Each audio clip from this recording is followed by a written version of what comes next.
Hey there everybody, it's Mike DiLisio with another solo mode review. Today I'm going to be taking a look at the solo mode for Vengeance, Roll and Fight, coming from designers Gordon Kaleha, Norley Lubbers, and David Turtzi, and publisher Mighty Boards Games. Vengeance, Roll and Fight is a roll and write version of a game called Vengeance, which was one of my favorite games, or is one of my favorite games, that is themed around kind of a revenge movie where you've been wronged by a particular boss and its minions, and now you are going to take your revenge by going to the boss's den and using the skills, abilities, and items that you have been training for to take your ultimate revenge. Well, that's the theme. Let's head over to the table. I'll let you know how it works. Then we'll come back here and I'll give you my final thoughts.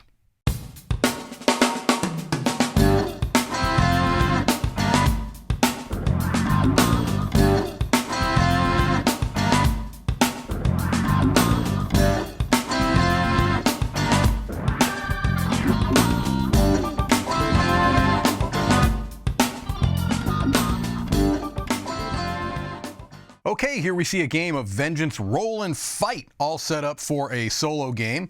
To set the game up, what you're going to do is you're going to choose a player board. These player boards are all the same. And you're going to choose one of these den boards. These are double-sided. And, oops, I just knocked something off. But you can see they're double-sided, and there are a number of different dens that come with the game. I've got some more over here. Double-sided, dry erase, den boards. Okay? So, once you've chosen a player board and a den, you're then going to choose a character. I happen to just choose this character, which has a particular trait. And these are negative traits. These are things that kind of work against you. And in the case of my character here, Little Gudrun, you have to use at least one double knife die face to activate the punch. Whereas normally, punch right here is a standard ability that everyone starts with. You just need 3 knives. It becomes better if you have a double knife, but my character can't even activate that ability unless I have at least one double knife to roll that.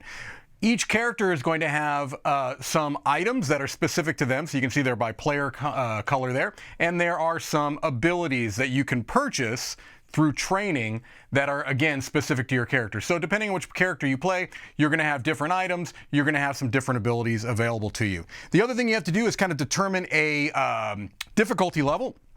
That is going to impact 2 aspects of the game. Number 1 is going to impact the die pool you have to choose from. I have it set up for an easy game here, which means I have 20 dice in my pool. If I wanted to play on the medium difficulty, I would have 16 dice. And if I wanted to play on the hard difficulty, I would have 12 dice. The other issue that gets impacted is going to be during the rolling phase, which I'll talk about here in a moment. And that is going to be a timed portion of the game in the solo mode. In the multiplayer game, you don't have a strictly time-based situation. You just have all of the dice available in the pool for everyone, and you're all kind of choosing from that same pool. So to some extent, it is a bit timed because you are racing against the other players. In the solo mode, you strictly have an amount of time that you have to roll dice. On the easy mode, it is 45 seconds. Medium mode, 30 seconds, and hard mode, 25. And they did say that you can mix and match, so you can have kind of the easy mode of dice and a medium mode of time. But I'm just going to show you an example that's showing the easy mode for both, because let me tell you, I need all the help I can get. And then finally, you're going to randomly choose a boss, all right, in this case, Ugo Belli, who has a particular ability. At the end of the game, I'm going to lose 1 point for every grunt still alive. And so here on this den board, there are a number of different types of baddies that you have. You start in this area here on this particular board. There's the boss, and you've got a number of different types of enemies. Grunts are one of those types. Here are those black enemies on the board. And at the end of the game with this particular boss, any of those left is 1 negative point for me, so I need to keep that in mind. I also circled the health for this boss, which is 7. Different bosses have different amounts of health. You track that right on the card here, or you find that right on the card, which is 7. All right, so in the game, you're going to be playing through 4 rounds. And in each round, you're going to have a number of 4 phases. You're going to have a flashback phase, a rolling phase, a fighting phase, and a resolution phase. So let's go through each of those briefly. The flashback phase is where you roll these 3 dice, okay? And these dice have some symbols on them that are going to be represented on this card. And this is going to kind of tell you what you can do with those die faces. And so what you would do is you would take these 3 dice and you would roll them, and you would just place them on the associated spots here, all right? And you can do all 3 of these actions plus 1 more action down here, which is represented on that little card. So let's just talk a little bit about what each of these do. If I were to take this action, what it would allow me to do is if I had a health that had been marked off earlier in the game, I could heal that health by erasing it. In this case, I don't have any because it's the beginning of the game. I have no wounds, but I have only 3 health. This is going to allow me to give myself an extra health. So you just kind of mark around the dotted line there, and that's giving you now 4 health instead of 3. This is going to be buying items. Okay, this kind of brass knuckles thing here. And these items are the ones that I said that are specific to your character. And each game, you're going to have 4, and you're going to have 3 potential activations. So right now, what I'm doing is I'm choosing one of these items that I want to have available to me for the rest of the game until I use it. So for example, I can get the sawed-off shotgun, which says that I would suffer a wound, but then I would get 2 shoot actions. So let's just say that I went ahead and activated that. I would cross it off when I used it. Again, you have a maximum of 3 uses of each of these. This particular die face is either do a item activation like I just did, or training. Training means that you're going to mark off 2 of these circles. So let's say that I went ahead and chose to do the training for that. Another die face that we haven't seen yet that could come up, there are a couple, are this recon. Okay, this recon symbol allows you to circle recon icons on your abilities here. Some of them, however, like this one and some of the bot ones, have show 2, and you can only use that if you have access to 2. So either you had 2 of these symbols or one of them and chose to use your extra action, which I'll talk about in a second, to do a second recon. So if I wanted to, I can circle that if I had that access to that. And what that would allow me to do is to have 1 use of that ability without assigning dice to it, and you'll see what I mean in a moment. The last thing that pops up is a star, which is a loot symbol. And the loot symbol means you can either circle a loot spot, which are going to give you points after the 3rd activation all the way up to 11, or it kind of counts as a wild for the other activations. So I didn't have that. I had these 3. So let's say that I had done my item, I gave myself an extra health, I used my training, and then for my extra ability, which I get here, which is either a loot, recon, training, or item, I go ahead and I mark off 2 more training. So now I've got 4 training available to me, which I can now use to get some better abilities. So let's say, for example, that I wanted to do this headbutt, all right? This tells me that it's going to cost 4 training, which I now have, to have access to it. But this is going to give me a new ability that I can use, try to activate during my rolling phase. Suffer a wound, shoot, hit, and then suffer another wound. So you're doing a lot of damage to yourself, but you're also potentially doing a lot of damage to the enemy. So let's say I bought that and I put that right up here. I'd go ahead and mark off those 4 training that I just had, and that would be the end of the flashback phase. So you're going to do that at the beginning of each round. Now comes the time portion of the game, which is the rolling phase. All right. Again, in the easy version, you'd have a 45-second timer, which I'm going to do. Let me just quickly go over what these are. So you've got these different abilities that you are trying to activate by putting these dice. You could put as many sets of these dice above there to give you an activation during the fighting phase as possible, unless it has a little notation like this blind rage, which if I had it active, I'd be able to do it once per round. That's what that 1x means. So unless it says that 1x, you can assign as many sets of dice as you want. When you roll, during this timed phase, you're always going to have 4 dice that you start with, and you're going to roll those dice. All right.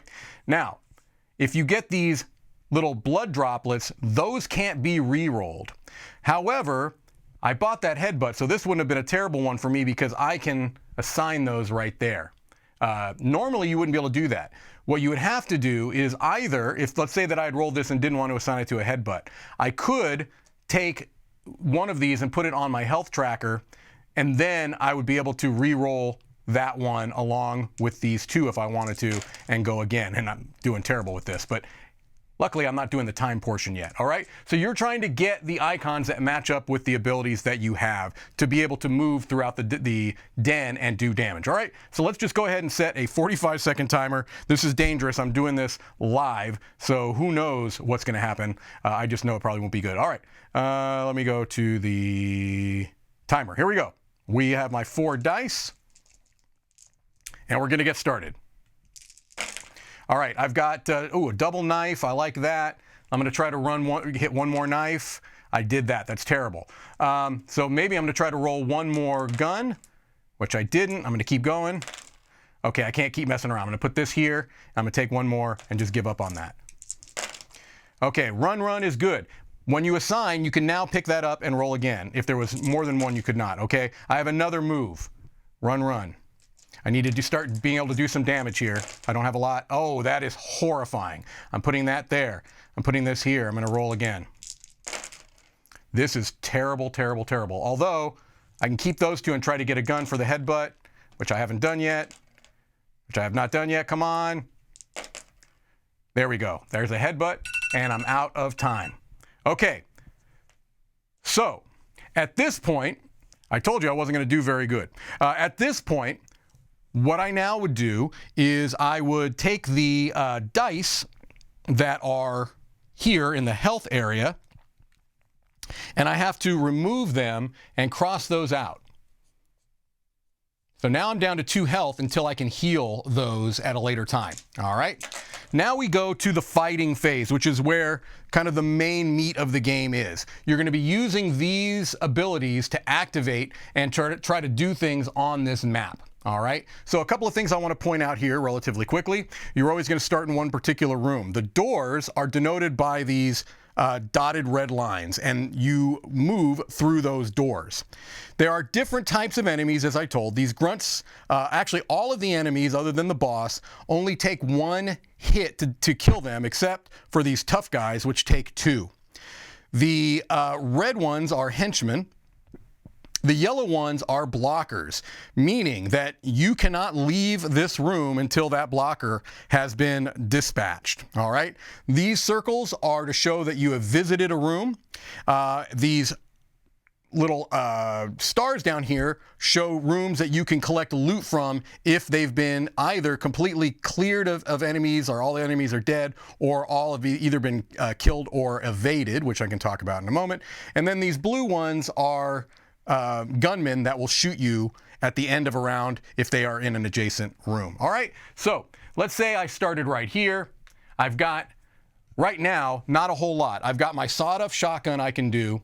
I've got my headbutt I can do, and I've got 2 runs. All right, so right now I could suffer a wound and shoot twice, so maybe I'll do that. I'll go ahead and mark off my sawed-off shotgun. I suffer a wound, so I'm down to 1 health, and I shoot twice. So I'm going to go ahead and shoot. I don't want them there because at the end of the round, or at the end of the game, they are -1 point. But if you're in a room with a henchman, they do a damage. So I'm going to go ahead and take that henchman out, and then I will also take out this blocker. All right, so that was my sawed-off shotgun. I suffered a wound, I shot, and I shot. Now, I could try to do a headbutt. If I do that, I'm going to end up getting knocked out, which means that I'll have less dice during my rolling phase. After the first time, you go down to 3 dice. If you get knocked out again, you lose the game. All right. So let's say that I'm just going to go ahead and move into here. I have visited that room. All right. And now I could move again because that blocker is not there. But I don't know that it's in my best interest to move, because if I move in here, then I'm going to get damaged by him. If I move in here, I'm going to get damaged by him. So maybe I'll just stay there. These dice now, unfortunately, kind of get wasted for me, and I'm going to go ahead and go into the final phase, which is the resolution phase. All right? If you have cleared a room, you can get loot, which you do not. You receive 1 wound for each henchman or the boss in your room, and 1 for every gunman in your room or adjacent. Luckily, I don't, because I took him out and there are no gunmen in adjacent rooms, so I don't take any more damage there, thankfully. All right. If I had anything during the resolution phase, like if I had this respite, that would happen right now during the resolution phase. All right. But I don't. So I will continue then, and if I had all of my health knocked out, I would go ahead and take a beating, I believe as it's called, and then you go on to the next round. And you're going to continue to do this through 4 rounds until you get to a final scoring. So what are the different scorings that are involved in the game? Number 1, you're going to get points for every point of damage you've done to the boss. And the boss can never be damaged until all of the grunts have been taken out. So I'd have to take out this one before I could even do any damage to the boss. If you get all of the 7 wounds, in addition to the 7 points, you'll get an extra 5 points. So you'd put that there. You've got what are called den objectives, and these are marked on the particular den, and they're different for each den. This one is saying that if you take out 4 henchmen, and you are in this room, you can circle that to get 6 points at the end of the game. This is saying you'll get 5 points if you dispatch all of the gunmen in adjacent rooms, so that would be this one, and this one. And then if you're in that room, you'll be able to get that 5 points. So you have to be in the rooms to get the objectives. And here is you get 3 points if you've done any damage at all to the boss, and then you get back to this room. All right, so that is going to be the den objectives. Then you could potentially get points for training if you're up into this area here. You can see you start seeing points. You can get points for loot if you're in this area here. And then finally, you're going to lose points for any enemies that are in your way at the end of the round. You're going to lose 1 point for each room with an enemy along your escape path from whatever current room you're in to the exit. All right, you're going to total up your score, and in the solo game, you are going to see if you've met the challenge. All right, so it's 18, 23, or 28 points, depending on if you're playing on easy, medium, or hard. All right, well, that is Vengeance Roll and Fight. Let's head over and I'll let you know what I think. All right, well, that was Vengeance Roll and Fight, the solo game. Hopefully that gives you a pretty good idea on how the game works. The first thing I want to do is talk about some solo benchmarks. These are some big picture ideas that I like to consider when I'm figuring out which games to get off the shelf to play. The first is a win-loss condition. Is it a beat your high score or an AI opponent? In the case of Roll and Fight, it is essentially a score matrix where, depending upon which difficulty you choose to play the game as, there's a bit of a range there to see if you were considered to be successful or not. And in the case of this particular game, I think that works well. It is at heart a puzzle game. And for puzzly type of solo games, I feel like this, score matrix tends to work well. I would much prefer that over increased maybe administration that it might have taken to have an AI opponent that you're playing against. Honestly, the base game of Vengeance is such that this feels in line with that, and so I'm absolutely fine with the way they handled the win-loss condition in this particular version of the game. Setup and teardown is the next thing I want to talk about, and it is pretty much a given that if somebody has played the game Vengeance, the core game that this was based upon, you're going to be making comparisons. And if I were to make a comparison between the two, this would be the thing that is probably the biggest benefit for Roll and Fight. The setup is very quick, as you might expect for a roll and write type of a game, and the teardown is equally as quick. In the base game of Vengeance, really one of my largest beefs about it is the level of setup and teardown that is involved, because it's a miniatures-based game where you are placing out a whole lot of minis, and essentially they're just really cool versions of tokens. You don't really need minis even in the base game of Vengeance. Now, I still play with them because they look great, but in Roll and Fight, it is such a quicker get to the game experience than it is in base Vengeance. And so a big benefit. One of the things that might, make somebody, if they were choosing one or the other, they may lean towards this one if that's what they're looking for, is getting it to the table quickly. The other thing I like to mention is rules, and overall I felt like the rules in the game were fine. I learned the game from the rule book. There were a couple of things that I felt maybe could have used more clear and concise language to explain, and I'm talking specifically about some aspects of the roll phase. I feel like that could have been explained a little bit more clearly. I think there were some things that were maybe left to assumption. Not terrible, not game-breaking by any means, but I do feel like they could have phrased the roll phase in such a way that it was much more clear about how things work as far as re-rolls and how the little blood droplets work, things along those lines. All right, next is art and components, and really nothing but positives here in my mind. First thing is that I'm really glad that they went the dry erase route. It seems like with roll and write type of games, or flip and write type of games, whatever the case may be, there's one of two ways you can go. You can go with the paper and pen or pencil, or you can go with the dry erase. There are pros and cons to both probably, but in the case of Vengeance, they went with the dry erase, and I'm very, very glad they did, because you don't have to worry about running out of the materials. I like that there are plenty of den boards to go around. Everyone's got their own player board. I think that was a smart move. It may have bumped the price up a little bit. I'm sure that that's going to be a little bit pricier to produce than paper, but I also like knowing that I've got something that's going to last. I don't have to, print other sheets and or laminate them, which is essentially just making it a dry erase game anyway. So I'm happy with the dry erase. The dice in the game are smaller than standard D6s, but they're good quality. They are custom etched dice, and they feel satisfying to roll. Sometimes with smaller dice, they almost feel like you're not really getting that satisfying rolling feeling. Nothing to say for that here. The dice are good, even though they're smaller than normal. I mentioned a moment ago that base game of Vengeance has, miniatures. And you could, if you had the miniatures from the game, or if you just had the base game, you could add minis to this game. But I don't think that's necessary. I think the components that come with it are fine. Really, when it comes to the den board, the only component is your little player marker, and it's a nice little translucent kind of acrylic piece. I do appreciate that they went with that over like a cardboard token. I don't know if that's something that is Kickstarter exclusive or not. I backed this on Kickstarter. Perhaps the retail will have a cardboard, but at least with the version I've played, I'm happy with that player piece, and everything else is just printed on the board. I don't think you need minis, and again, what you'd be giving up in setup and teardown, I don't think would be worth it, in my opinion. All right, now to the overall solo experience. First, I'll talk about something that didn't work as well for me, and the things I did like afterwards. And that first thing, it's not really accurate to say it didn't work well for me. I'm not sure it's going to work well for everybody else, and it was something that I was hesitant about. That's why I'm mentioning it in the beginning as a potential negative, and that is that there is a timed element to this game. For many players, that's not an issue at all. There are a lot of players that really like kind of real-time timed games. They like that feeling of pressure and stress that can create.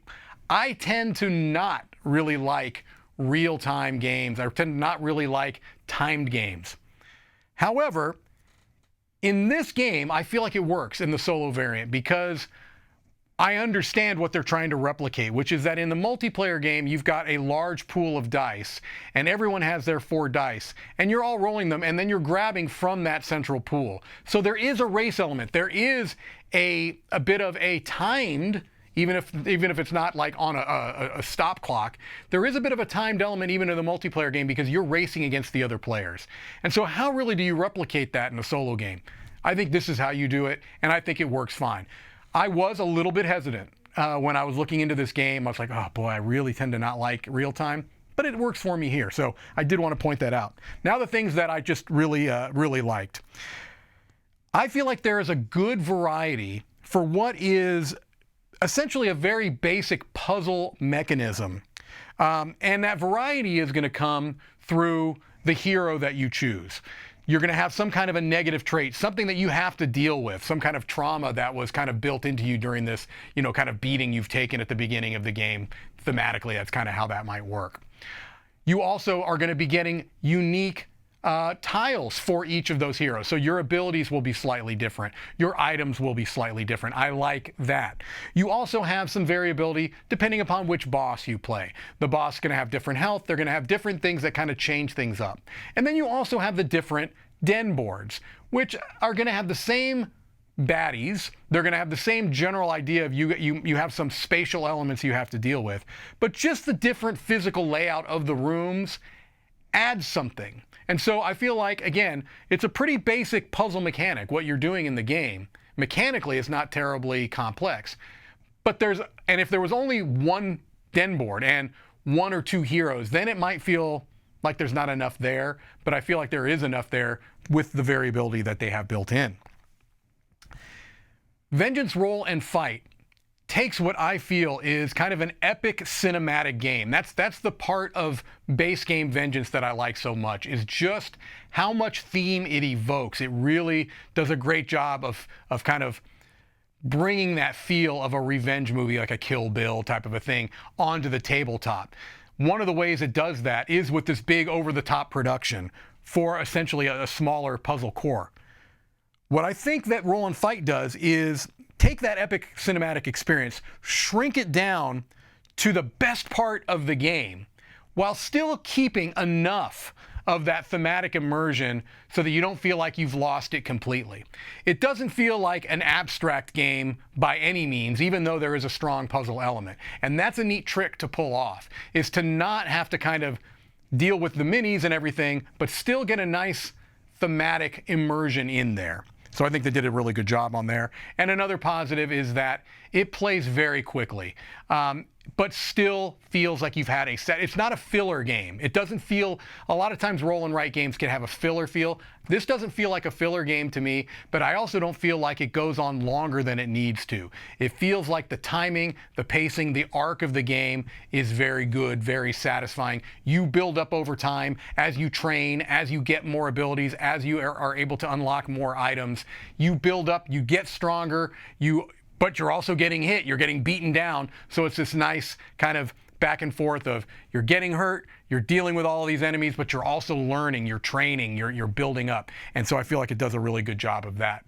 All that being said, Vengeance Roll and Fight takes one of my favorite games and really does a wonderful job of putting it into a much smaller, more tightly focused package that keeps enough of the thematic integration to feel very satisfying for me. I'm going to be giving this an 8.5 and a seal of excellence. I'll be interested to see how this compares long term with the base game of Vengeance.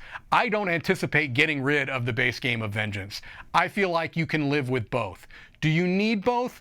That really depends upon what your interest in this theme is. I don't know. If you are into it, you think it's cool, but you're not like knocked out like it over it like I am, then maybe you would just choose what experience you want. Do you want a bigger, longer, epic experience?